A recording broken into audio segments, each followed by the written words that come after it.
ಅಲ್ಲ, ಈ ಹಸುಗಳೆಲ್ಲ ಏನ್ ತಿಂತವೆ ಇಲ್ಲಿ? ಪೇಪರ್ ಕಸ ತಿಂತವ ಅಥವಾ ವೇಸ್ಟ್ ಫುಡ್ ಎಲ್ಲ ಹಾಕಿರ್ತಾರಲ್ಲ ಕವರ್ ಅಲ್ಲಿ, ಅದನ್ನ ತಿನ್ನುತ್ತೆ ಅನ್ಸುತ್ತೆ. ಒಂದು ಸ್ವಲ್ಪ ವರ್ಷಗಳ ಹಿಂದೆ ಒಂದು ನ್ಯೂಸ್ ಆಗಿತ್ತು ಆಕ್ಚುಲಿ. ಹಸುದು ಹೊಟ್ಟೆ ಆಪರೇಷನ್ ಮಾಡಿದಕ್ಕೆ ಹೊರಗಡೆ 2 kg ಕಸ ಸಿಕ್ಕಿತ್ತು. ಅದು ಇಮೇಜ್ ನಾನು ಇಲ್ಲಿ ಹಾಕಿರ್ತೀನಿ ನೋಡಿ. ಸೊ ಆತರ ಆಗ್ಬಿಟ್ಟಿದೆ. ಬೆಂಗಳೂರಲ್ಲಿ ಏನಕ್ಕೆ ಹಸುಗಳನ್ನ ಸಾಕ್ತಾರೋ ಗೊತ್ತಿಲ್ಲ. ಇಲ್ಲೆಲ್ಲ ಹುಲ್ಲು ಮೇವು ಸಿಗಲ್ಲ ತಿನ್ನೋದಕ್ಕೆ ಹಸುಗಳಿಗೆ. ಬಟ್ ಏನಕ್ಕೆ ಸಾಕ್ತಾರೋ ಗೊತ್ತಿಲ್ಲ. ಹಾಲಂತೂ ಪ್ಯಾಕೆಟ್ ಹಾಲೇ ಎಲ್ರು ಕುಡಿಯೋದು. ಈ ಹಸು ಹಾಲುಗಳನ್ನ ಯಾರು ಕುಡಿದಾರೆ ಅಂದ್ರೆ ಕಮ್ಮಿ, ತುಂಬಾ ಕಮ್ಮಿ ಜನ ಕುಡಿಯೋದು. ಕರೆಕ್ಟಾಗಿ ಮೇವು ಸಿಗ್ತಲ್ಲ ಅಂದ್ಮೇಲೆ ಏನಕ್ಕೆ ಸಾಕ್ಬೇಕು ಅವನ್ನ? ಅದೇ ಅರ್ಥ ಆಗಲ್ಲ ನನ್ಗೆ. ಇವಾಗ ಈ ಹಸುಗಳೆಲ್ಲ ಕಸ ಹಾಕಿರೋ ಜಾಗದಲ್ಲಿ ತಿಂತಾ ಇರ್ತದೆ, ಕರೆಕ್ಟಾಗಿ ಫುಡ್ ಮಾತ್ರ ತಿಂತಾವ ಅವು.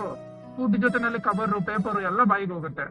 ಹಳ್ಳಿಗಳ ಕಡೆ ಒಂದ್ ಮಾತಿದೆ, ಕಸ ತಿಂದ್ರು ರಸ ಕೊಡುವಂತ ಪ್ರಾಣಿ ಹಸು ಅಂತ. ಇಲ್ಲಿ ಬೆಂಗಳೂರಲ್ಲಿ ಆ ಮಾತು ನಿಜ ಆಗ್ಬಿಟ್ಟಿದೆ. ಇಲ್ಲಿ ಮೇವು ಸಿಗ್ದೇನೆ ನಿಜವಾಗ್ಲೂ ರಿಯಲ್ ಕಸನೇ ತಿನ್ನೋ ತರ ಪರಿಸ್ಥಿತಿ ಬಂದ್ಬಿಟ್ಟಿದೆ ಹಸುಗಳಿಗೆ.